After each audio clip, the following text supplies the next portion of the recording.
Trividam narakasyedam dwaram nashanam atmanaha kama krodastata lobaha tasmad etatrayam tyajet. Joy.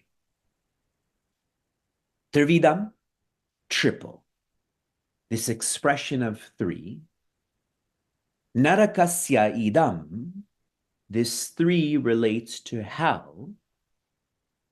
Idam dwaram, these are the doorways, these are the entrances. And what caused one to get here, what will happen more when one goes through this? Nashanam atmanaha, destruction of the Atma. Those who do not follow through with knowing who they are destroying their equipment. The destruction of one's equipment is reaching the gates to hell. I'm zooming into the word Atmanaham. For all of you who are sincere seekers, you define Atma as the spirit. Please note, nothing can touch the spirit.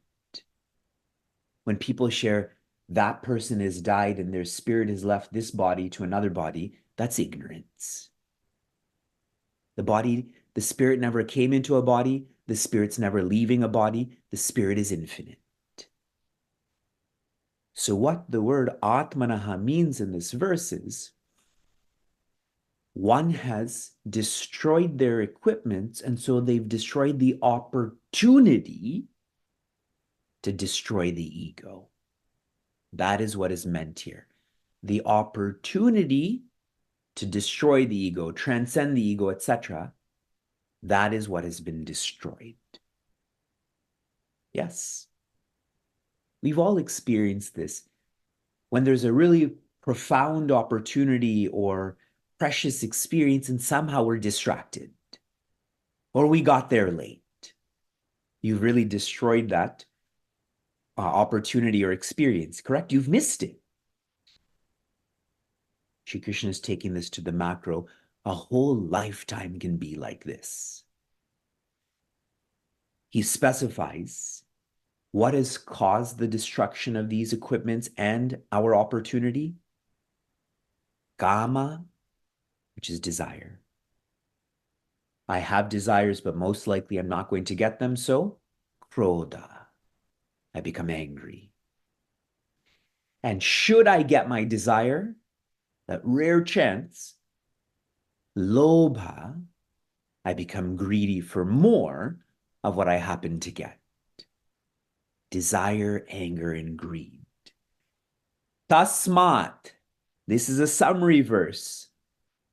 Etatrayam, these three, tyajet, let them go. Renounce them. You can't renounce desire, anger, and greed externally.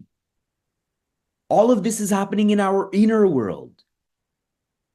So renounce accordingly. You can do it.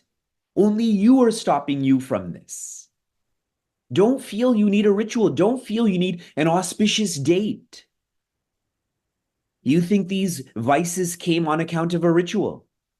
You think these vices waited until your birthday? Now I'm going to come into your personality. They're not waiting for anything. Why should you wait? Personalize this. The framework that I was trying to match with desire, anger, and greed, that very common and powerful framework in the Bhagavad Gita, yajna, tapa, dana. If desire is the disease, the medicine is yajna, or dedication. A desirous person is dedicated to themselves. Yajna is where you're expanding that dedication. Tapa, anger is the disease. Tapa is the medicine, in the sense of tapa is me changing. Not you changing, but me changing. The more I change, I become accepting of you. The opposite to anger is acceptance.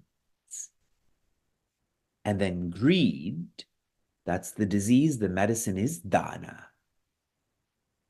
Those who feel grateful, they express this as generosity.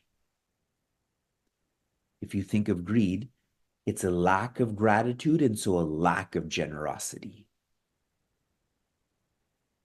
How awesome that the entire Bhagavad Gita is really a GPS to come out of hell or to inhibit us from falling into hell. That's why you are not born a sinner.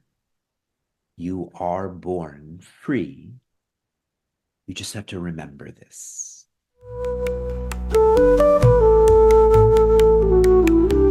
We accept. We are in the final portion of the Bhagavad Gita, which tunes into Asi, who you are. You are not Prince Arjuna. You are not the relative Shri Krishna. You are not the cousin Shri Krishna. You are the absolute Shri Krishna that is consciousness. This section began with chapter 13, which teaches about differentiation. Differentiation. On what? Chapter 14 was on limits, and chapter 15 on limitlessness. To differentiate between limits and limitlessness, between the relative and the absolute. If I come back to those who want to make detachment a reality, you have to change your reality. We have mixed the absolute to be relative and the relative to be absolute. That causes attachment. But when you differentiate these, attachment is dropped and love grows. In chapter 16, we sought help in the form of an appendix. This appendix is on our lifestyle. Those who have a lifestyle that's filled with light, they are suras. Their investment is into SQ. They have rich minds. In contrast, those whose lifestyles are that of a asura, where there's a lack of light, they're filled with darkness. Their investment is in IQ. They're trying to have a rich body. What is it when your lifestyle's too rich? You get gout? Is that the disease that you get when you eat too well and live too comfortably? In this chapter, we've taken up verses 3 and 5. They are similar verses on those who follow a value system. Then verses 17 and 21, they're together, those who follow a vice system.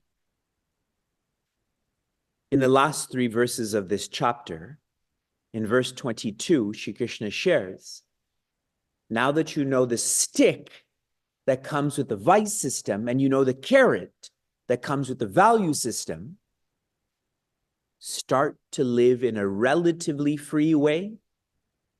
You're less dependent on articles, circumstances, and beings, and this momentum will carry you forward to an absolute freedom. Chapter 16 is really just explaining chapter 14 and 15 along the lines of lifestyle. In verse 23, Prince Arjuna essentially asks a question: what happens if you don't follow a map? In verse 24, Shri Krishna shares, I'll tell you what happens when you do follow a map. And so begins chapter 17.